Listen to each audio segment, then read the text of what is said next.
진영 논리 쫙 뺀 강제징용 피해자 제3자 변제 문제. 간다요 여러분들 좋아하시죠? 저도 간다요 채널 굉장히 좋아하는데 간다요님이 이렇게 정리를 했어요. 미국의 입장, 일본의 입장, 한국의 입장 세 파트로 정리를 했는데 저도 비슷하게 한번 해보도록 하겠습니다. 자, 먼저 미국의 입장을 먼저 봐야 됩니다. 미국은 우리의 동맹국이죠. 근데 우리의 이익을 위해서 움직이는 나라는 아니라는 것을 일단 알고 계셔야지 돼요. 국제정치에서 이 믿음이라는 건 미덕이 아닙니다. 믿는 순간 뒤에서 바로 뒤통수를 후드려 갈기는 곳이 바로 국제정치 세계라는 거. 이걸 알고 있어야지 돼요. 대한민국은 미국에게 수혜만 입었느냐? 그렇지는 않습니다. 미국 때문에 대한민국이 손해본 것도 꽤 많이 있다. 한반도가 분단이 됐죠. 한반도 분단을 가장 원한 나라가 어딜까요? 미국입니다. 미국은 한반도는 완충지대이기를 바랬다는 거예요. 미국과 소련의 이해관계가 맞아떨어져서 패전국은 일본인데 한반도를 반으로 뚝 갈라버립니다. 이게 미국이 가장 원한 그림이라는 거예요. 미국은 2차 대전 승전국으로 일본을 패망시키고 한반도에 들어왔지만 하나된 통일된 국가가 되는 걸 원하지 않았다는 겁니다. 김구의 암살 뒤에는 미국에 있다는 건 학계의 정설이다. 다들 알고 계시죠? 왜냐하면 미국이 이 한반도가 통일된 국가로 돼 있는 게 굉장히 부담스러운 거예요. 중국과 국경을 마주하고 러시아가도 붙어 있어요. 그런 상황에서 통일된 한국이라는 나라는 매우 부담스러워. 미국은 일본이라는 나라가 있기 때문에 한반도는 절반으로 뚝 잘라서 완충지대로 딱 두는 게 미국의 이익에 가장 부합하는 상황이었다. 그래서 한반도의 분단을 원한 건 바로 미국이었다. 이걸 알고 계셔야 돼요. 자, 지금 우크라이나 러시아 전쟁이 일어나고 있잖아요. 어떤 얘기가 나오고 있냐면 유럽이 EU가 우크라이나의 분단을 원하고 있다라는 얘기가 나오고 있습니다. 왜냐? 한반도와 똑같은 이유로 우크라이나가 EU와 러시아의 완충지대로 남기를 원하는 거예요. 그러면 분단돼서 서로 각 잡고 있으면 마음이 편하다는 거예요. 한반도처럼 말이죠. 동서로 갈라놓자. 이걸 원하는 게 EU와 미국이다. 이런 얘기가 나오고 있습니다. 한반도가 분단된 이유. 자, 우크라이나도 분단될 가능성이 있다라는 것. 이게 국제정치라는 거예요. 미국은 끊임없이 일본과 한국이 동맹 맺기를 원하고 있어요. 세계지도를 보면서 조금 이야기를 하면 여기가 미국이죠. 이 넓은 태평양 그리고 일본이 딱 있습니다. 일본이 아주 아름다운 위치에 있어요. 미 해군의 작전을 수행하는 데 있어서 일본이라는 나라는 너무나 중요한 나라입니다. 자, 그럼 한반도는요. 일본이 있으면 한반도는 아주 중요하진 않아요. 중요도가 일본보다는 떨어질 수밖에 없다. 미국 입장에서는 일본, 필리핀, 인도네시아, 말레이시아 이렇게 인도까지. 그래서 미국이 인도태평양 전략이라는 게 뭡니까? 태평양을 중심으로 해서 이렇게 다 먹겠다는 거잖아요. 이렇게 중국과 러시아를 감싸버린다. 자, 일본은 절대 필요합니다. 미국 입장에선. 한반도는요. 대한민국은 절대까지는 아니다. 이 정도로 이해하시면 되는 거예요. 그러니까 미국은 한국과 일본이 잘 좀 지내라. 이렇게 얘기를 하는 거고 일본과 한국이 잘 지내면 미국 입장에서는 중국과 러시아를 견제하는데 자기 손 안 대고 코를 풀 수 있어요. 일본의 입장으로 다시 한번 들어가 볼게요. 일본은요. 강제징용 배상을 할 생각이 아예 없다는 거예요. 할 이유도 없고 일본 입장에서만 본다면 해서도 안 된다.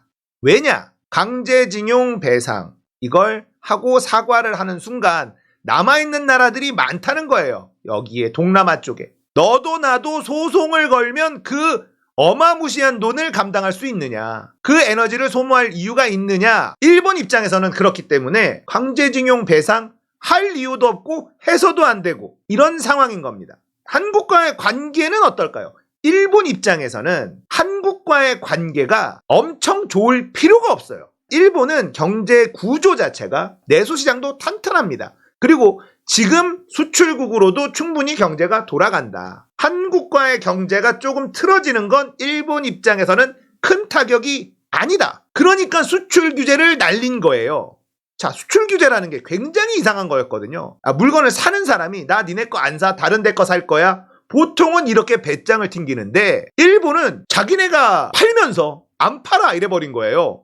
그래 그러면 말어 우리는 딴 데 거 사지 이렇게 된 거고 그리고 일본이 피해를 더 많이 봤죠. 그런데 일본 경제에 입히는 그 영향력은 매우 미비하다. 그래서 수출 규제도 때리고 이럴 수가 있는 거예요. 수출 규제를 때리면서 한국과의 관계가 나빠진다? 나쁘지 않다는 겁니다. 일본의 국익 차원에서는. 그리고 한국과의 사이가 나쁜 건 일본 국내 정치에서도 땡큐. 미국에게도 좋다. 왜냐? 미국은 일본하고 한국을 사이좋게 지내라고 계속 얘기를 합니다. 그런데 일본 입장에서는 한국 적에 자꾸 우리한테 시비를 걸고 과거 들추고 자꾸 그런다. 우리 미일 관계 더 돈독하게 하자. 이렇게 가는 게 일본 입장에서도 나쁘지가 않다. 자, 일본과 미국은 서로의 이익이 그 방향이 한 방향이에요. 같아요. 그러니까 일본은 그냥 미국에 찰싹 달라붙어도 나쁘지가 않아. 땡큐야. 자, 일본이 지금 하고 있는 이 방향, 일본의 국익에는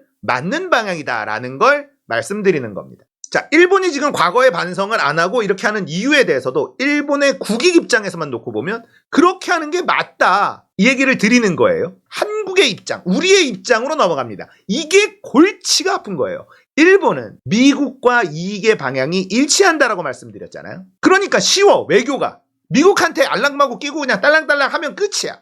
그러면 일본에게도 이익이 옵니다. 문제는 우리나라예요. 우리나라는 위치가 더럽잖아. 너무너무 더럽습니다, 위치가. 거기다가 폐허가 된 이 나라가 너무나 빨리 성장을 해서 세계 10위권 경제 대국이 됐어요. 뭘로 됐냐? 수출로. 수출주도 국가가 되어버렸습니다. 자, 수출주도 국가는 전 세계 어떤 나라와도 척지는 순간 망하는 거예요. 이런 상황에서 우리가 어떻게 가야 되는지 골치가 아픈 거예요. 벌써 중국하고 척지자마자 대중무역 박살나고 대한민국 경제 어마어마한 피해가 생기고 있는 중이죠. 우리 눈으로 보고 있어요. 우리는 어떤 나라와도 척지면 안 되는 수출주도 국가가 되어버렸다는 걸 일단은 인지하고 이야기를 들으셔야 돼요. 자, 근데 미국하고의 관계는 절대적입니다. 선택이 아니라 필수라는 거예요. 자, 그런데 미국이 일본하고 사이좋게 지내려고 계속 압박을 넣고 있습니다. 과거고 나발이고 미국은 관심 없어요. 솔직히 관심이 없습니다. 일본이 나쁜 짓을 했어. 한국이 피해를 입었어. 한국인들이 감정이 상했어. 관심 없어요, 미국은. 한국하고 일본이 사이가 좋게 지내서 군사동맹까지 맺어주면 이쪽 라인이 그냥 미국 손 안 대고 코 풀 수 있는 상황이 되니까 미국 입장에서는 자꾸 과거사 들먹이는 한국이 짜증납니다. 미국의 국익에 따르면 그렇다는 거예요. 미국한테 찍혀서 사이가 나쁜 나라 중에 잘 사는 나라는 없습니다. 그렇기 때문에 대한민국은 미국의 말을 무시할 수가 없어. 이게 아주 더러운 겁니다. 골치 아픈 거예요. 그런데 우리가 너무 잘 살게 됐고 수출주도 국가로 세계 12위 경제대국이 돼버렸어. 이제는 미국에게 일본에게 찰싹 달라붙으면 너무 큰 손해가 오는 상황이 돼버렸다. 우리나라는 DBC, 바이오 배터리 칩, 반도체 이 세 개를 다 가지고 있는 나라예요. 전 세계가 대한민국을 원하지 않는 나라가 없습니다. 그런데 미국은 어차피 한국은 동맹국이니까 이런 생각이 있겠죠. 그러나 한국이 중국 쪽으로 붙거나 중국, 러시아 이쪽으로 붙는 제스처를 취하면 미국은 어떨까? 굉장히 난감해지는 거죠. 우리는 BBC라는 카드를 무기를 가지고 살벌한 줄타기, 개씹 이득 외교를 하는 수밖에는 없는 나라라는 겁니다. 이게 말은 쉽지 대가리가 터지는 거예요. 어떻게 미국을 상대로 그 줄타기 외교를 하란 말인가? 어려워. 진짜 어렵다는 겁니다. 이 BBC라는 카드를 너무너무 요긴하게 사용했어야지만 돼요. 이건 미국도 무시할 수가 없기 때문에 그렇습니다. 미국이 너무 강하게 대한민국에 무리한 요구를 하면 우리가 중국 쪽으로 쓱 붙으려고 한다. 이러면 미국도 뒤집어집니다. 자, 미국도 공화당, 민주당이 있기 때문에 한국을 너무 압박을 심하게 했어. 그래서 우리가 중국 쪽으로 붙는 제스처를 살짝 해. 그러면 반대당에서 난리 납니다. 어떻게 대한민국에게 저딴 식으로 해가지고 중국하고 가깝게 만드느냐, 외교 참사다 이러면서 난리가 나는 거예요. 그걸 활용했어야 돼. 무기가 BBC라는 무기가 있기 때문에 이 외줄타기 개시비득 외교를 할 수도 있었습니다. 그리고 그러면 일본과의 관계는 우리가 어떻게 해야 되냐? 일본과의 관계는 냅둬야 돼요. 일본은 우리한테 사과 안 한다 말씀드렸죠. 사과하는 게 국익의 손해야. 보통 손해가 날 일이 아니야. 어마어마한 손해가 날 수도 있어요. 그러니까 일본한테 뭔가를 바라는 건 순진한 거예요. 내비둬. 그냥 냅둬요. 자, 그렇게 냅두면 미국이 계속 압박을 할 거잖아요. 그런데 미국의 압박도 끝없이 갈 수만은 없습니다. 왜냐? 우리나라 국민들의 감정이라는 걸 미국도 신경을 써요. 미국이 계속 일본하고 친해지려고 대놓고 노골적으로 압박한다 그러면 국내의 반미 감정이 커진단 말이죠. 대한민국의 반미 감정이 커지는 걸 좋아하는 정부는 없습니다. 그렇기 때문에 우리는 그냥 국민들이 너무 화를 내서 이렇게 여론 탓을 하면서 줄타기 외교를 할 수 있습니다. 미국이 우리나라를 심하게 몰아붙이지 못한다는 거예요. 자, 근데 일본에 그냥 윤석열이 붙어버렸으니까 일본 입장에서 너무 땡큐, 미국 입장에서 너무 땡큐예요. 문재인 정부 때 미국이 피곤했어요. 몰아붙이지도 못하고 말은 잘 안 듣고 미국 입장에서는, 미국의 국익 입장에서는 좋지 않은 대통령이 문재인이었습니다. 하지만 우리는 미국과의 관계가 나빴느냐? 좋았어. 줄타기를 정말 잘한 거죠. 그리고 중국하고의 관계도 개선이 잘 됐어. 생각해보면 그 어려운 외줄타기 개씨비득 외교를 문재인 정부 때는 어느 정도 하고 있었다. 미국의 이익은 일본의 이익과 방향이 서로 같다. 그런데 미국의 이익과 대한민국의 이익은 방향이 서로 다르다. 이게 개 어려운 겁니다. 이걸 잘 해내야 되는 게 대한민국 한반도의 숙명이에요. 이건 변하지 않습니다. 달라지지 않아요. 그러니까 우리나라는 맨날 외줄타기 외교를 맨날 해야 되는 거예요. 어디 하나 척지는 순간 바로 망해버리는 게 대한민국 경제라는 거. 근데 미국은 대한민국 경제가 망하든 말든 크게 관심이 없습니다.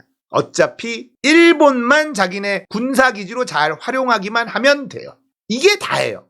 한국은 있으면 좋고 없으면 아쉽지만 저쪽에 붙으면 큰일 나는 요 정도예요. 주머니 속에 송곳 정도의 위치다. 어렵죠. 세상에 미국과 이익이 방향이 다른데 미국하고 친하게 지내야 되는 나라. 난이도 극악의 외교를 해야만 되는 숙명의 나라가 대한민국이다. 그러니까 윤석열이 지금 하고 있는 외교는 미국하고 멀어지는 게 두려운 어떤 행동이다라고 볼 수는 있으나 대한민국 국익에는 정말 나쁜 그런 결정이다.